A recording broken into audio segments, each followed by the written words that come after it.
Bonjour à tous, frères et sœurs. Ravi de vous retrouver. Et aujourd'hui, exceptionnellement, je vous fais un plan d'ensemble où je me trouve au bord d'un étang, au soleil, tranquillement, pour profiter de ces instants pour ressourcer, pour prier, méditer. En voilà, petit étang, un petit coin tranquille, loin du bruit. Bon, forcément pas toujours le bruit, mais voilà. Donc bonjour à tous, ravi de vous retrouver, ça fait plaisir. L'autre jour j'évoquais un problème assez important. Ah, maintenant c'est l'hélicoptère qui passe. C'est pas terrible. En plus il prend son temps.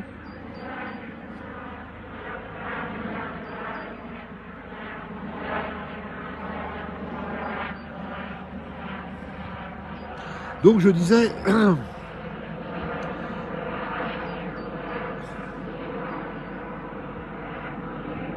j'ai l'impression qu'il fait du surplace. Alors j'évoquais la dernière fois le problème des hérésies, des mensonges, des demi-vérités. Et il y a aussi une autre gangrène qui a fait en sorte de...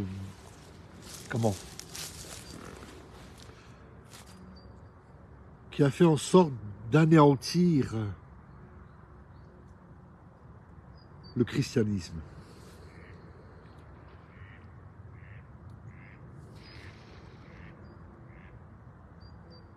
Je l'ai écrit ce matin et je disais que la plus grande supercherie de l'histoire de l'humanité est que l'homme a inventé la religion. Et c'est un fait réel. La religion tue. Elle tue l'âme, elle tue l'homme. Alors désolé, j'ai le soleil en pleine... Alors je vais changer de place. Je vais essayer de trouver un petit coin à l'ombre, parce que sinon je ne vais pas pouvoir vous parler. Et ça va. Alors on va déménager un peu, on va faire un peu de marche, n'est-ce pas? Donc je disais évidemment que effectivement l'homme avait inventé la religion. Quelle que soit la religion d'ailleurs. Et c'est ce qui a été mortel pour le christianisme à l'origine. Si on s'intéresse un peu à l'histoire de l'Église, il y a eu Martin Luther qui est venu avec sa réforme, qui a réformé pas mal de choses par rapport à ce qu'il avait vu de son époque. Il est le père du protestantisme. Il est celui qui a réformé certaines choses de l'Église catholique. Malheureusement, Martin Luther n'a pas tout réformé. Ensuite, à la suite de cette réforme, à la suite de cela, a émergé un nouveau courant, le protestantisme. De là, alors là, ça va paraître, peut-être ça va être dur pour certains, de ce mouvement, ce nouveau mouvement du protestantisme qui est né, par la suite a émergé de ce mouvement. C'est-à-dire que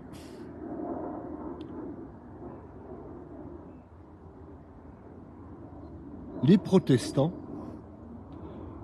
à cette origine, il y a eu un moment donné, le corps du Christ a été fragmenté. Le corps du Christ a été fragmenté en différents morceaux. Alors, ces différents morceaux que nous trouvons, nous les retrouvons aujourd'hui, au XXIe siècle. Nous retrouvons ces fragments de de cette fragmentation du corps du Christ, qu'on appelle aujourd'hui, par exemple, les baptistes, les pentecôtistes, les évangéliques, les méthodistes, les ménonites. Enfin, il y a de cette fragmentation qu'il y a eu, de ce corps de Christ fragmenté, divisé. On sait, l'homme a organisé, se sont organisés en groupes, en dénominations. Aujourd'hui, il suffit de parler avec les chrétiens.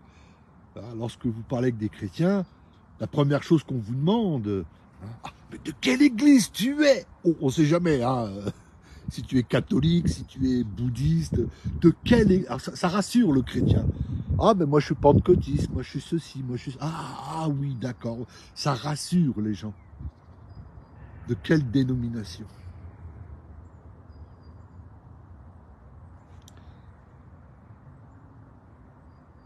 Malheureusement, dans cette fragmentation et dans chaque dénomination que nous trouvons aujourd'hui, eh bien l'homme a amené... Alors, ce qui est extraordinaire, c'est pour ça que je disais, Martin Luther n'a pas tout réformé. Il a réformé certaines choses, mais pas tout. La religion est entrée à cause de ça. C'est-à-dire que la religion, alors que ce soit bouddhiste, raélien, catholique, musulman, orthodoxe, quelles que soient toutes les religions,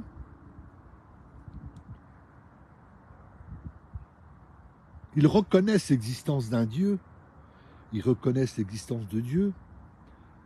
Pour d'autres, reconnaissent aussi l'existence de Jésus-Christ en tant que Fils du Dieu vivant, Rédempteur de l'humanité, Sauveur du monde, selon Jacques 3,17. En effet, Dieu n'a pas envoyé son Fils dans le monde pour condamner le monde, mais pour que le monde soit sauvé par lui.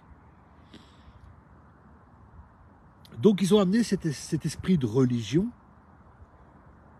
La religion te dit que Dieu existe, mais bon, écoute, voilà, que c'est par de grandes choses que tu pourras rentrer dans le royaume de Dieu. La religion te dit que plus tu seras gentil, plus tu feras du bien autour de toi, plus tes œuvres sont grandes et plus tu auras de chance à rentrer dans le royaume de Dieu.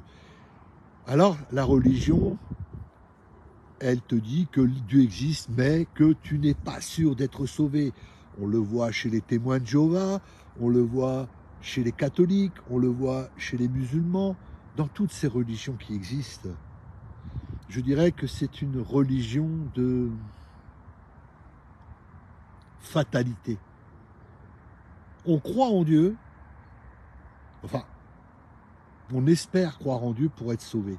La religion, c'est ce qui a tué l'âme. Et aujourd'hui, la religion est entrée dans nos assemblées.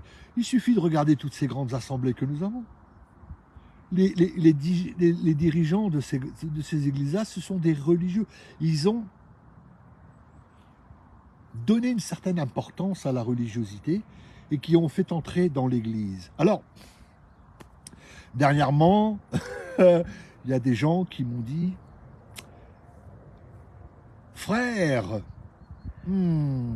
tu as écrit quelque chose, tu as dit que le livre le plus intolérant au monde, c'est la Bible. Ça nous choque. » Pas moi. Moi, ça ne me choque pas. Les gens disent « tu as dit que la Bible, c'était le livre le plus intolérant et que Jésus était intolérant. » Mais j'ai aussi expliqué qu'il ne fallait pas confondre charité et tolérance. Jésus était charitable, mais il n'était pas tolérant. Il ne tolérait pas le péché. D'ailleurs, il a bien chassé les vendeurs du temple, les échangeurs, les vendeurs et tout ce qui s'est produit, il les a chassés du temple. Voyez-vous, donc il ne tolérait pas ces choses-là. Malheureusement, les dirigeants d'église d'aujourd'hui, se sont accommodés de la religion et ont accepté de faire rentrer la religion dans les assemblées. Aujourd'hui, on voit beaucoup de pasteurs acceptent le compromis avec le péché, acceptent certaines choses, acceptent les adultères, acceptent que les jeunes couchent ensemble, acceptent qu'on divorce, on accepte... voilà. Mais ça, c'est la religion qui accepte ces choses-là. Et malheureusement, c'est entré, je dirais, dans les mœurs des églises. Alors forcément, on va me dire, bien souvent, c'est ce qui me fait rigoler, bien souvent, j'entends dire les gens qui me disent « Oui, mais toi, tu as un électron libre. » Et moi, ça me fait doucement rigoler. « Ah ouais, mais toi, tu as un électron libre, t'as pas d'église. » Ah bon, moi, j'ai pas d'église. Moi, je n'ai pas d'église. C'est une plaisanterie, là. J'espère que vous plaisantez quand vous dites que je suis un électron libre. Parce que la réalité, lequel de nous est plus électron libre? Est-ce moi qui ne soit pas affilié à une dénomination? C'est moi qui ai l'électron libre. C'est moi qui n'a pas d'église. Alors, écoutez-moi bien ce que je vais vous dire. Mes chers amis, mes frères et sœurs, vous, pasteurs, hommes de Dieu, quel que soit le ministère, frères et sœurs aussi, écoutez bien, je vais vous dire une chose.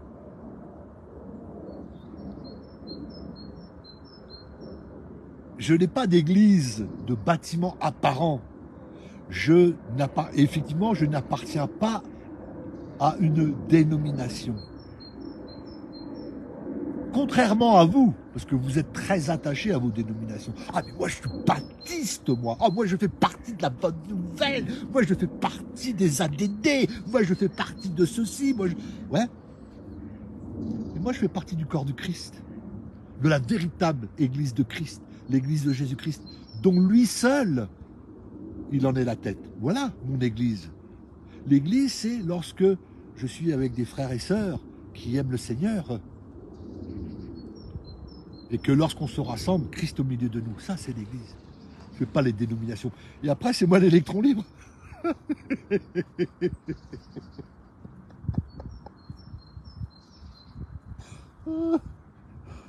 Et c'est moi l'électron libre. Waouh! Vous avez oublié une chose, vous avez oublié que vous êtes rattaché au corps du Christ, vous avez oublié que Christ est le chef suprême de l'Église, mais vous vous défendez en disant « Moi, j'appartiens à telle dénomination, à telle dénomination. » Eh bien, moi, j'appartiens au corps du Christ, que ça vous plaise ou non. Que vous croyez que je sois un électron libre ou pas, pour moi, vous êtes des mensonges. C'est un mensonge de dire que je suis un électron libre. Non. Quel des deux qui est électron libre? Vous et moi. C'est vous qui êtes des électrons libres. Vous avez quitté le corps de Christ pour vous attacher à des dominations, à la religion. La religion qui permet de faire n'importe quoi. La religion, elle est permissive. C'est-à-dire qu'elle te dit, oui, tu sais, Dieu existe, mais t'as le temps, mais t'as le temps, t'inquiète, profite de la vie, t'as le temps d'y réfléchir. D'ailleurs, c'est ce que Satan fait.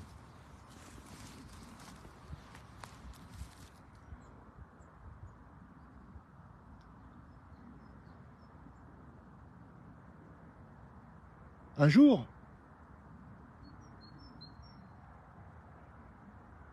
alors, Flo, je vais répondre à ta question. Ça tombe bien. Alors, comment expliquer... Alors, voici la question que notre sœur Florence, mon amie de Bordeaux, me pose. Comment expliquez-vous « N'abandonnez pas votre assemblée » Waouh! Très bonne question. Alors, Florence, imagine-toi que demain, tu vends ta maison, tu viens vivre à Saint-Louis, tu viens vivre ici en Alsace, mais tu vas quitter ton assemblée. Donc tu vas faire tous les dimanches aller-retour Bordeaux à ton église pour aller au culte parce que ton pasteur a dit qu'on ne devait pas quitter notre assemblée. Alors attendez, parce que là aussi ce verset-là il est pris, c'est une controverse. Le verset dont tu parles, tu le prends à l'envers. Quand on dit ne quittez pas votre assemblée, on parle de l'assemblée des justes, on parle de l'église de Christ. Ne quitte pas l'assemblée de Christ, ne quitte pas l'église de Jésus-Christ. C'est pas ne pas quitter les ADD ou quitter les machins, les trucs. Non, c'est pas ça. Donc ça veut dire que demain, tu vas faire 800 km pour habiter dans une autre ville. Donc tous les dimanches, tu vas faire 800 km parce que ton pasteur a dit qu'il ne fallait pas quitter ton assemblée. Donc tu feras 800 km tous les week-ends pour aller au culte.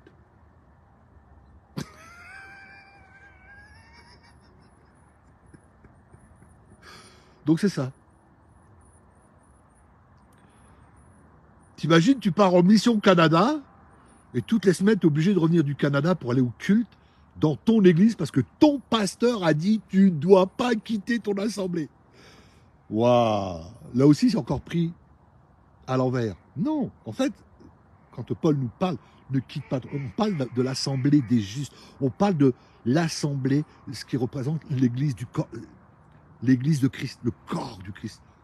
N'abandonne pas, ne quitte pas cette assemblée. Reste attaché à Christ. Reste attaché. C'est ça que ça veut dire. C'est l'assemblée des croyants. Amen, Flo. Voilà, tu as tout compris. Donc, je disais, la religion, évidemment, elle nous a amenés dans ce système-là. Et d'ailleurs, les chrétiens se confortent dedans. Ah oui, oh, frère Clum, ah oui, il est des ADD. Oh, bah tout va bien, il est des ADD. Ou alors il est baptiste, ou anabaptiste, ou il est quoi. Ah non, mais on se rassure. Et après on dit, ah mais oui, mais le frère Clum, c'est un électron libre. Et moi je rigole parce que je me dis, de nous deux, qui est l'électron libre, vous ou moi? Parce que moi je suis resté dans l'assemblée. Je suis resté dans le corps du Christ. Christ, pour moi, il est le chef suprême de l'Église. L'Église, d'ailleurs lui-même il le dit, lorsque 2 ou 3 sont assemblés en mon nom, je suis au milieu d'eux. Donc l'Église de Christ, elle est là. Lorsque des frères et des sœurs se rassemblent, Christ est au milieu. Là, nous formons l'Église. Nous formons quelque chose. Le corps du Christ. La religion que l'homme a inventée a fragmenté le christianisme en dénominations. Alors je parle pour les protestants, parce que chez les catholiques, ça n'a pas changé, ils sont toujours catholiques. Et les autres religions sont restées des religions. La religion ne sauve pas. La religion ne t'amène pas à une transformation. La religion ne t'amène pas à une conversion. La religion ne t'amène pas à te mettre à réfléchir de ta condition de vie. La religion ne te dit pas qu'à la fin, il y a un jugement pour toute l'humanité. Des millions et des millions de personnes passeront au jugement de Dieu. Certains seront dans le royaume de Dieu et des autres seront en enfer. Voilà, la religion t'amène en enfer. La religion te dit, mais tu as le temps d'y penser.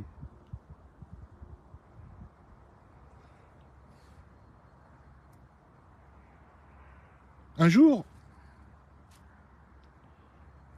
Satan a décidé d'envoyer 3 de ses disciples en formation.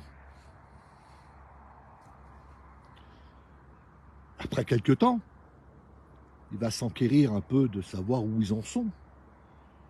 Et donc il fait appeler le premier et il lui dit, écoute, que vas-tu dire aux hommes pour que les hommes se tournent vers moi? Alors, le disciple regarde Satan et lui dit, écoute, je dirai aux hommes que le paradis n'existe pas, c'est un mensonge. Satan lui dit, non, mais non, mais non. Non, mais non, tu ne peux pas dire ça. Les hommes savent que le paradis existe. Allez, retourne en formation, tu n'es pas encore prêt. Alors il va faire venir le deuxième. Il va dire au deuxième, que vas-tu dire aux hommes pour que les hommes se tournent vers moi? Le disciple regarde Satan et va lui dire, c'est simple. Il n'y a pas 50 solutions. Je leur dirai, le paradis existe et l'enfer n'existe pas. Mais non, dit Satan, mais non. Mais ils n'ont rien compris, les gars. Mais les hommes savent très bien que le paradis existe, mais s'ils savent que le paradis existe, ils savent très bien que l'enfer existe aussi. Non, retourne en formation, tu n'es pas encore prêt. Alors il fait venir le troisième. Et le troisième regarde Satan et lui dit, voilà, moi ce que je vais dire aux hommes, le paradis existe, l'enfer existe, mais je dis aux hommes, mais vous avez le temps d'y penser, continuez de vivre, vivez, mangez, buvez, amusez-vous, faites tout ce que vous voulez, vous avez le temps d'y penser. Eh bien la religion fait la même chose. Elle vous dit qu'un Dieu existe, qu'il y a un paradis, un enfer quelque part, mais que vous avez le temps et qu'au dernier moment, il suffit de demander pardon à Dieu et les portes du royaume de Dieu sera grand ouvert pour vous. Eh bien ça, c'est un mensonge du diable. C'est le plus gros mensonge du monde à croire que le royaume de Dieu nous est acquis. C'est ce que nous fait croire la religion. Désolé, ça a coupé un petit peu. C'est ce que fait Satan. La religion te dit, tu dois... Voilà, alors, je vais prendre l'exemple des... Que ce soit les catholiques, les musulmans, voilà. Alors, les catholiques, ils ont un rituel, comme chez les musulmans, comme dans beaucoup de ces religions-là. Ils ont des rituels. Alors, par exemple, chez les catholiques, on va dire, ah, toutes les semaines, il faut que j'aille me confesser. Mais comme je leur dis, mais vous n'avez pas besoin d'aller vous confesser toutes les semaines. Une seule confession, ça suffit. Ça s'appelle la repentance. Repentez-vous. Repentez-vous. Une seule fois. Tournez-vous vers Christ. Mais non, toutes les semaines. Alors, les catholiques pieux, les religieux pieux vont louer leur Dieu, et puis le restant de la semaine, ils font n'importe quoi. Donc ils trompent leur femme, leur mari, ils sont vulgaires, ils sont ivrognes, c'est des prostituées, c'est tout un tas de gens mal affamés, mal affermis. Ils font tout un tas de péchés, et puis le dimanche, le samedi, ils vont se confesser, pensant que tout va bien. Le dimanche, comme c'est des gens pieux, ils vont à l'église, et puis lundi, ils recommencent leur vie. Il n'y a aucune conversion, il n'y a aucune transformation. L'âme de la personne n'est pas touchée. L'âme de la personne n'est pas touchée.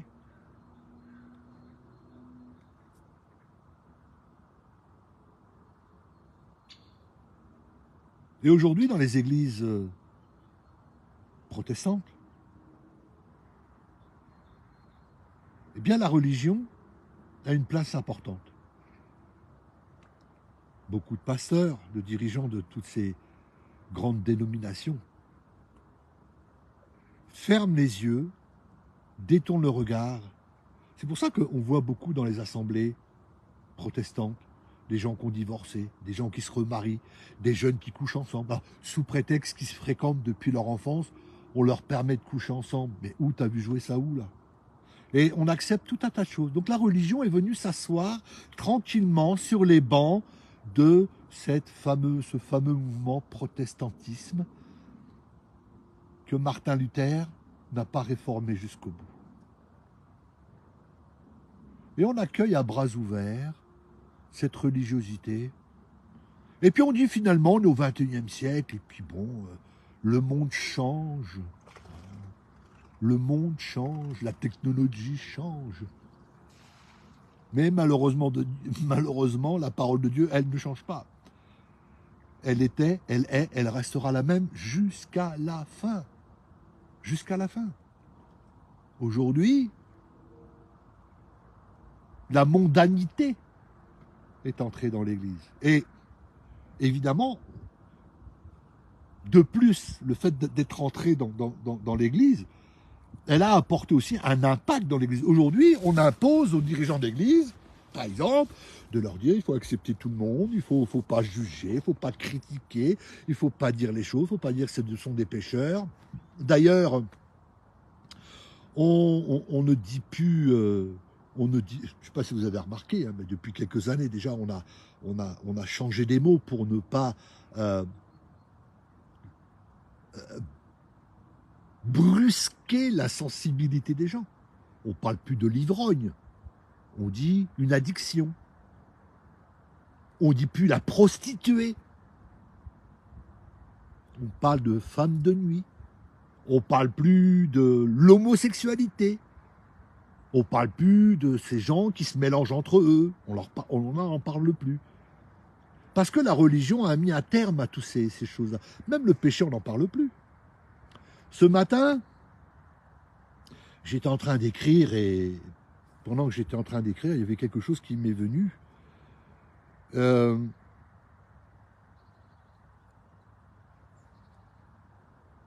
même le mot sanctification, on ne l'entend plus dans les assemblées. La crucifixion de soi, on n'en entend plus parler. Ce matin, j'ai oublié de la remercier. Je voulais remercier aussi Virginie, pour son texte qu'elle m'a envoyé ce matin que j'ai lu, Mourir à soi-même. J'ai trouvé ce texte très joli et j'ai oublié de la remercier, mais je la remercie maintenant et puis je lui enverrai un petit message. Mais c'est vrai que le texte qu'elle m'a envoyé, Mourir à soi-même, on ne parle plus de ça à l'église. Ah non, on ne parle plus de mourir à soi-même. Non, on parle de s'estimer soi-même. On te dit que tu as une grande destinée, tu seras riche, on parle de prospérité, d'avidité. Tout ça, c'est entré dans l'Église. La religion est venue, dans ce mouvement du protestantisme, la religion est venue gangréner ce mouvement, est venue apporter la gangrène. Et aujourd'hui, eh bien, nous sommes face à ce cancer de religiosité qui sont entrés dans nos assemblées. Il y a des frères et sœurs aujourd'hui qui te disent « Ah, mais frère Klump, oh non, ce que tu dis là, c'était pour l'époque. Ça, c'était à l'époque. Non, ce que l'a dit Paul, là, c'est pas pour nous. » Bah, si c'est pas pour nous, c'est pour qui? Ah non, mais c'était pour les gens de l'époque. Nous, aujourd'hui, ça a changé. D'accord? Qu'est-ce qui a changé aujourd'hui? Que le cœur de l'homme est encore plus pourri qu'avant, ça c'est vrai. Que l'homme se moque de Dieu, ça c'est vrai. Que l'homme, on n'en a rien à fiche de l'éternité, ça c'est vrai. Qu'il préfère être riche, avide, adultère, menteur, tout ce qu'on voudra, c'est plus facile. Et la religion, elle acquiesce dans ce sens. Mais oui, dit-elle, mais tu as le temps, oh là là. Frère Klump, amuse-toi, bois, mange, fume, joue, va en discothèque, profite de la vie, t'as le temps d'y penser. Non, j'ai pas le temps d'y penser. D'ailleurs, je l'ai écrit. Si je voulais vivre dans le monde, je ne serais pas devenu chrétien. Je ne serais pas tourné vers Jésus, je serais resté dans le monde avec sa folie.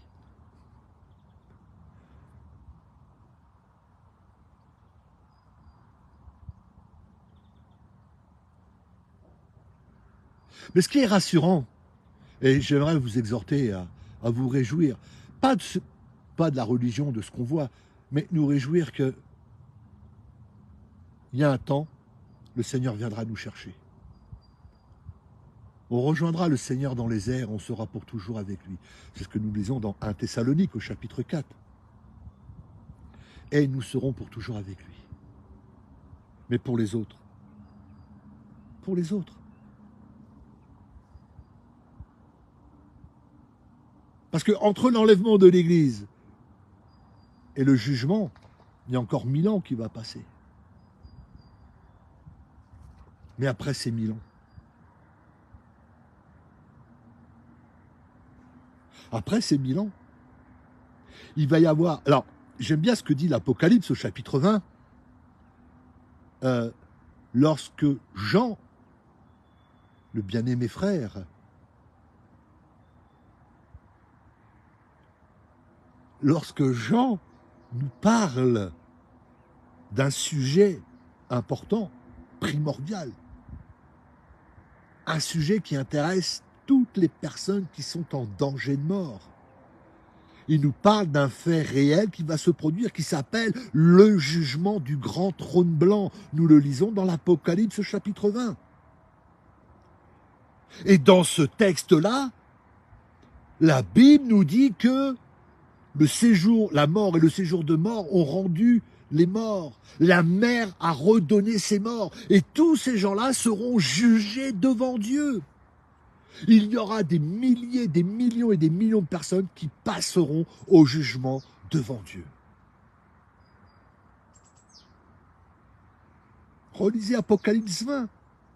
Le jugement du grand trône blanc.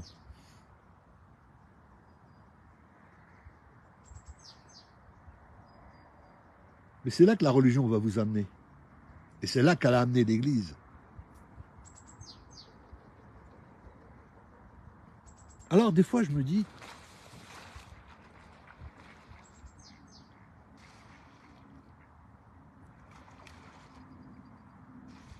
de quel côté penchent nos cœurs? Du côté de Christ ou du côté des hommes pour leur faire plaire? Parce qu'on s'est attribué tous ces grands mouvements dénominationnels sont tous rattachés à des fédérations qui sont dirigées par des gens du monde. C'est eux qui nous accordent le droit de prêcher. Hein, que ça soit comment ça s'appelle, la Fédération protestante de France, que ça soit comment on appelle ça, la Fédération des églises évangéliques, enfin toutes ces grandes fédérations, on est rattaché à ça, puis on se conforte, on est vraiment là, là on est rassuré. Ah oui, ah oui. Oh bah il est pentecôtiste, donc tout va bien. Oh bah tout va bien, c'est dingue. Non, il est pentecôtiste, tout va bien. Ah oui, il est évangéliste. Oh bah il fait partie des évangéliques. Ah bah tout va bien. Ah, il fait partie des machins. Ah bah tout va bien. Et toi, frère Club? Ah bah moi je fais partie du corps de Christ. Ah, t'as un électron libre. Et c'est moi l'électron libre. Les gens ont quitté le corps du Christ pour s'attacher aux dénominations. Et c'est moi l'électron libre. Ouais. Pourquoi pas?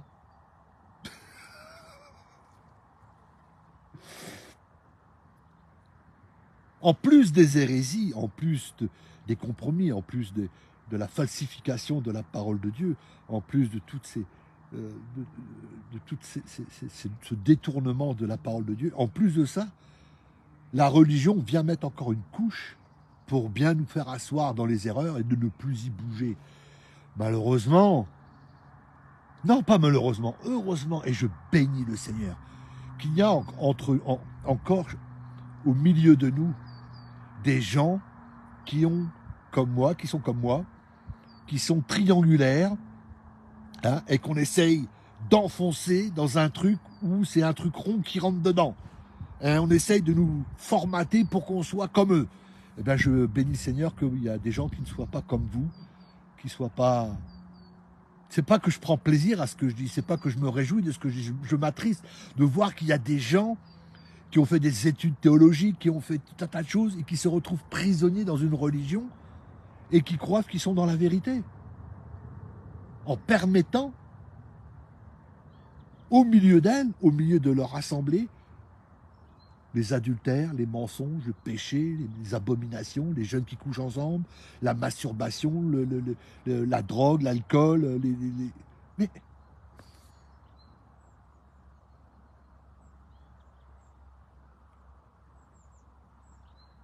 vous savez, j'étais en train de repenser à...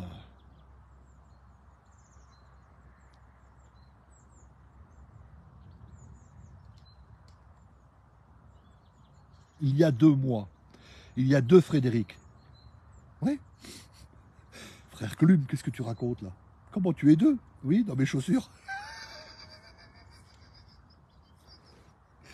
Non, il y a 2 Frédéric. Il y a le Frédéric spirituel,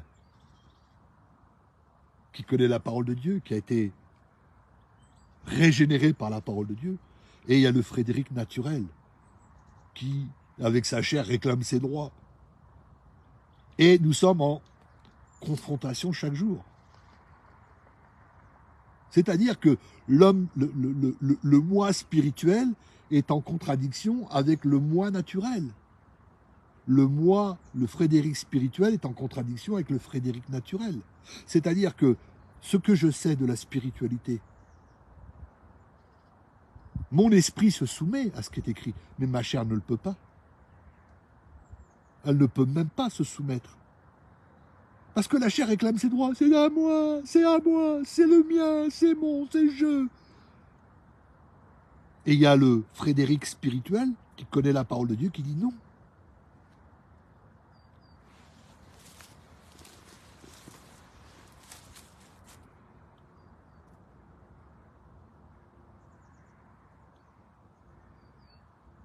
Si tu es le Fils de Dieu, ordonne que ces pierres se changent en pain. Et Jésus lui répondit, Il est écrit que l'homme ne vivra pas de pain seulement, mais de toute parole que Dieu prononce. Il y a le côté spirituel, le côté charnel. Il y a le Frédéric spirituel qui connaît la parole de Dieu, et il y a le Frédéric naturel qui dit « Mais réclame tes droits, c'est à toi !» Et puis il y a l'autre Frédéric spirituel qui dit « Hé, stop, fais pas ta propre justice, ne fais pas ceci, ne fais pas cela. » Voyez-vous?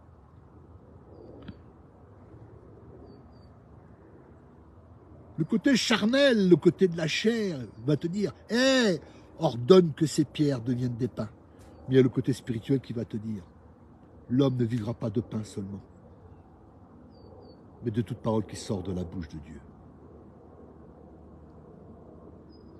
Le moi spirituel et le moi naturel.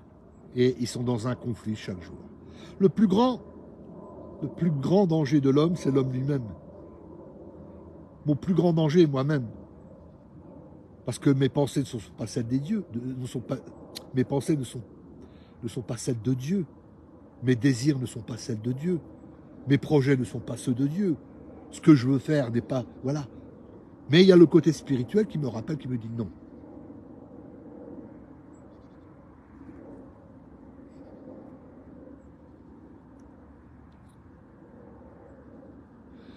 Alors, nous devons arriver à nous en sortir de cet esprit de religiosité et de se dire qu'à la fin, qu'est-ce qu'on doit faire? Est-ce qu'on se positionne pour Christ? Et là, on doit rejeter tout ce qui est contraire à la parole de Dieu. Soit on se positionne pour Christ, et là, ça veut dire qu'on sort du monde, même si on habite dans ce monde, mais ça veut dire que je ne veux plus tenir compte de ce que dit le monde, ou ce que le monde m'ordonne de dire, ou ce que le monde voudrait m'ordonner de faire. Je ne m'en occupe pas. D'ailleurs,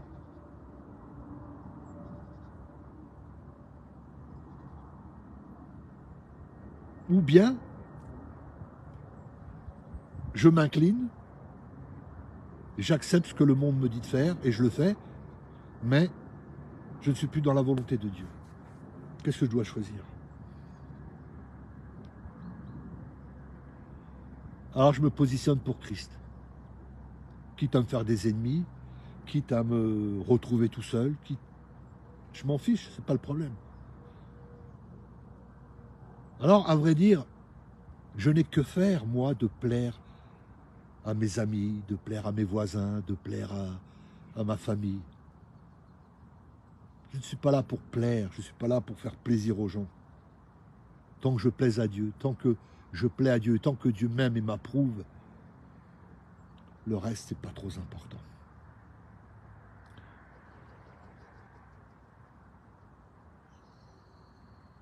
Je vais vous montrer quelque chose.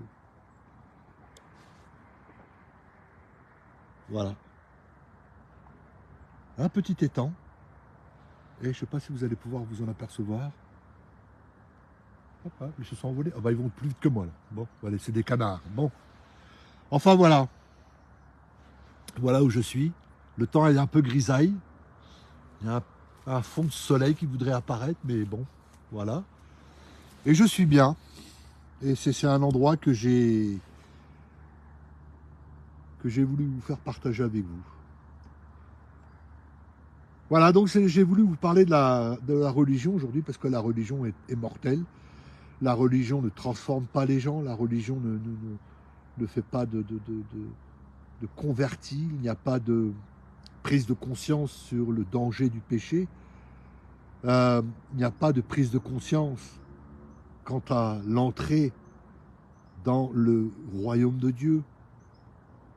Certains pensent qu'ils rentreront dans le royaume de Dieu parce qu'ils ont fait beaucoup de bien. Mais ce n'est pas par les œuvres qu'on est sauvé, c'est par la foi en Jésus-Christ. Donc voilà ce que la religion veut nous faire croire. Et elle essaye d'imposer sa manière de vivre dans les églises qui appartiennent au protestantisme. Malheureusement, il y en a beaucoup qui ont accepté et qui marchent avec cette religiosité, qui marchent avec, en acceptant les compromis, en acceptant... Parce que pourquoi Vous savez, pourquoi les pasteurs ne font rien aujourd'hui? Le pognon, mon gars, le pognon est le nerf de la vie. Le pognon, c'est ça qui fait marcher les églises, c'est ça qui fait marcher les pasteurs. Le pognon, pas d'église. Pas de pognon, pas de matériel. Pas de pognon, pas de notoriété. Pas de pognon, aucune reconnaissance. L'argent, l'argent, l'argent. Voilà ce qu'a fait la religion.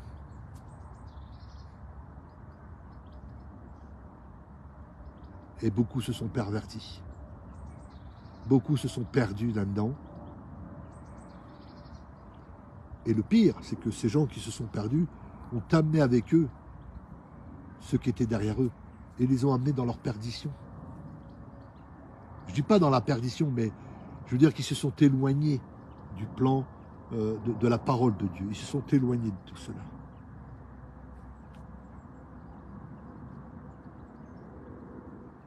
Alors moi, je dis que je ne faisais plus de compromis, que le péché, Jésus ne tolérait pas le péché, donc je ne le tolère pas non plus.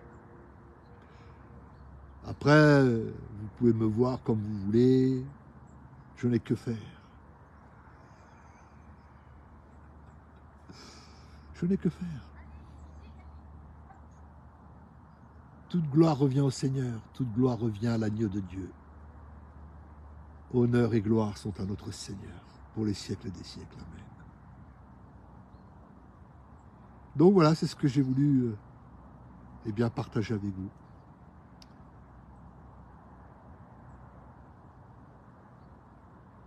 Sortons de cet esprit de religiosité et prenons position pour Christ, même si le monde... En réalité, qu'est-ce qu'on perd? Rien. On a tout à gagner.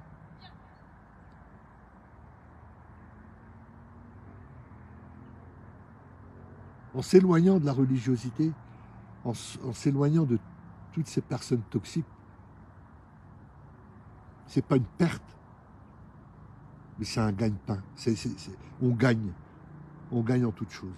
Parce que l'esprit du monde n'a plus du tout d'influence sur nous. Quand on se positionne pour Christ, quand on se positionne sur la parole de Dieu, les influences du monde, c'est beaucoup plus compliqué pour les influences du monde de venir nous détourner que si nous sommes dans un esprit de religiosité où on accorde de l'importance à beaucoup de choses et on accorde certaines choses. Donc à vous de savoir qu'est-ce que vous voulez accorder, ce qui vous va bien. Parce qu'après, il y a des gens qui aiment bien les petits prêchats, qui ne bousculent pas leurs âmes, qui ne bousculent pas leur vie, qui ne bousculent pas leur petite religion. Ils aiment bien les petits messages qui ne bousculent en rien leurs habitudes de religieux. Moi, je viens avec du TNT, je place du TNT un peu partout pour faire exploser ça, pour vous dire non. Eh bien, si vous êtes dans une religion, vous êtes en danger de mort. Vous êtes en danger de mort. Qui peut vous sauver? Pas moi en tout cas, je ne peux pas. Est-ce que c'est moi qui va vous sauver? Non, j'en ai pas la capacité. Est-ce que c'est la religion qui va vous sauver? Elle ne le peut pas nous-mêmes. La seule personne qui peut vous sauver, c'est Jésus. La seule personne qui est capable de laver vos péchés est le sang de Jésus qui a coulé. Voilà ce qu'est la bonne nouvelle. Pour vous, internautes, pour vous, mes amis, la seule chose dont vous avez besoin, c'est d'être lavé par le sang de Jésus, de tous vos péchés. 1 Jean, je crois, c'est dans la première épître de Jean, chapitre 3, si je me souviens bien. Le sang de Jésus nous purifie de tout péché. Alors n'oubliez pas, messieurs, dames, les religieux, qu'il y aura à un moment donné ce qu'on appelle, c'est ce qu'appelle l'apôtre Jean, le jugement du grand trône blanc. Ce jour-là, je le répète encore, il y aura des milliers, des millions de personnes qui seront là, devant Dieu,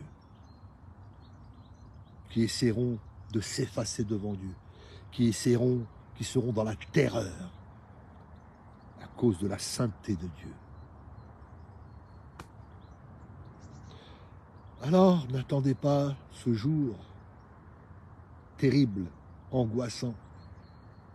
N'attendez pas ce jour pour dire « je vais me tourner vers toi, Seigneur ». Non, c'est maintenant. Détournez-vous de la religion. Détournez-vous des compromis, des péchés. Éloignez-vous de tout cela. Allez, je vous refais un dernier petit tour avant de vous quitter. Allez. Hop. Elle est pas belle là, la vie. Ah, regardez la nature.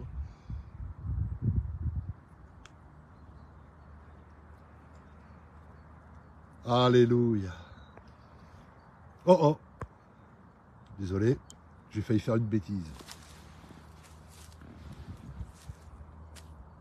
Jour de joie, jour de victoire, il étend sa main d'en haut, me retire des grandes eaux, il me saisit et me délivre, l'Éternel est mon appui, devant tous mes ennemis, Dieu se lève avec éclat, et il marche devant moi.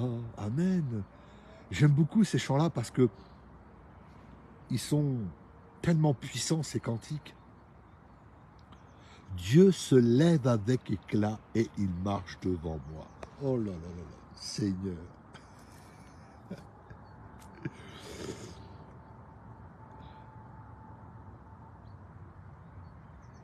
Il y avait un autre cantique qu'on chantait aussi, c'était...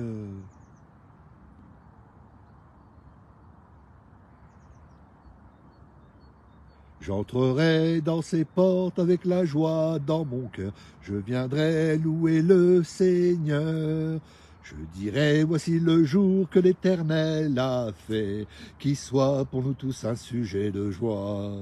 Un sujet de joie, un sujet de joie, qui soit pour nous tous un sujet de joie.